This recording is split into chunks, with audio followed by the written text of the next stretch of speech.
करवा चौथ व्रत कथा। आइए जानते हैं करवा चौथ की पौराणिक कथा के बारे में। 7 भाइयों थे। उनके एक बहन थी। सभी भाई अपनी बहन से बहुत प्यार करते थे और हमेशा उसके साथ ही खाना खाते थे। जब बहन की शादी हो गई तो बहन ने करवा चौथ का व्रत किया। सभी भाई शाम को खाना खाने बैठे तो अपनी बहन को खाने के लिए बुलाया।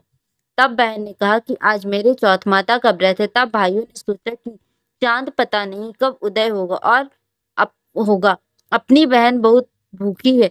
उस सबने उपाय सोचा कि पहाड़ पर जाकर आग जलाएं और उसके आगे चलनी लगाकर चांद बना दिया और बोले कि बहन चांद आ गया। तब वह अपनी भाभीियों से बोली कि चांद उगा है। तो भाभीियों बोली कि ये चांद आपके लिए उगा है। वह भोली थी।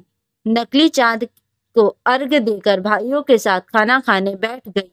जैसे ही उसने पहला निवाला तोड़ा तो उसे बाल मिल गया।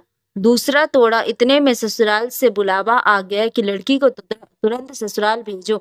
जब माँ ने बेटी को विदा करने के लिए कपड़ों का बक्सा खोला तो उसे भी सबसे पहले काला कपड़ा ही निकला।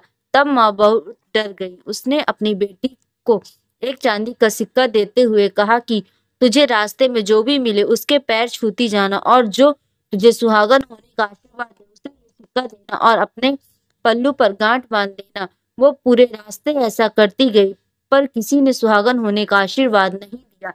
जब वह अपने ससुराल पहुंची तो बाहर उसकी जेठानी की बेटी खेल रही थी। उसके पैर छुए तो उसने सदा सुहागन का आशीर्वाद दिया। तो उसने सिक्के जेठानी की बेटी को दिया और पल्लू में गांठ बांध ली। और जब घर के अंदर गई तो देखा कि उसका पति मरा पड़ा है।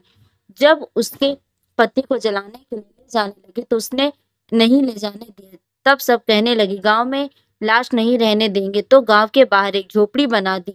वह उसमें रहने लगी और अपने पति की सेवा करने लगी। रोज घर से बच्चे आते और उसके लिए खाना लाकर दे जाते। कुछ समय बाद माघ की चौथ आई तो उसने व्रत किया। रात को चौथ माता गाजती गरजती आई तो उसने माता के पैर पकड़ लिए। माता मेरे छुड़ाने लगी। बोली 7 भाइयों की बहन घनी भूखी मेरे पैर छोड़। जब उसने पैर नहीं छोड़े तो चौथ माता बोली कि मैं कुछ कर नहीं सकती।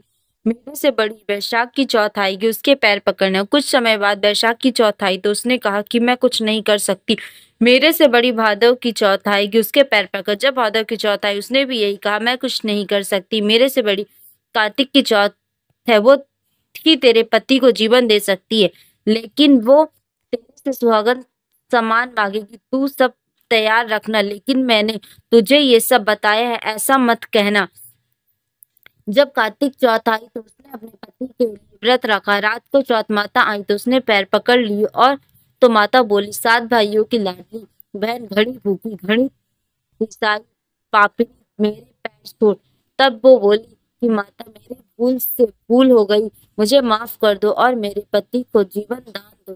जब उसने माता के पैर नहीं छोड़े तो माता बोली कि ठीक है जो सामान मैं मांगूंगी वो मुझे लाकर दे। माता ने जो जो सामान मांगा वो उसने लाकर दिया। तब चौथ माता बोली कि तुझे ये सब किसने बताया। वो बोली कि माता इस जंगल में अकेली रहती हूँ मुझे ये सब बताने यहाँ कौन आएगा। चौथ माता ने मांग में सिंदूर लिया आंख में से काजल बच जितनी अंगुली में मेहंदी निकालकर उसके पति के छीटा तो उसका पति जीवित हो गया। माता ने उसके पति को जीवित कर दिया और सदा सुहागन का आशीर्वाद है। सुबह बच्चे जब खाना लेकर आए तो उसने अपने चाचा को जीवित पाया। दौड़कर घर गए और सबको बताया कि चाचा जीवित हो गए। सब लोग वहां गए तो देखा कि बच्चे सच कह रहे हैं। अपने बेटे को जीवित देखकर सास बहू के पैर पकड़ने लगी और बहू से बोली सासू जी आप ये सब कह रही हो मैंने कुछ नहीं ये तो चौथ माता ने किया है।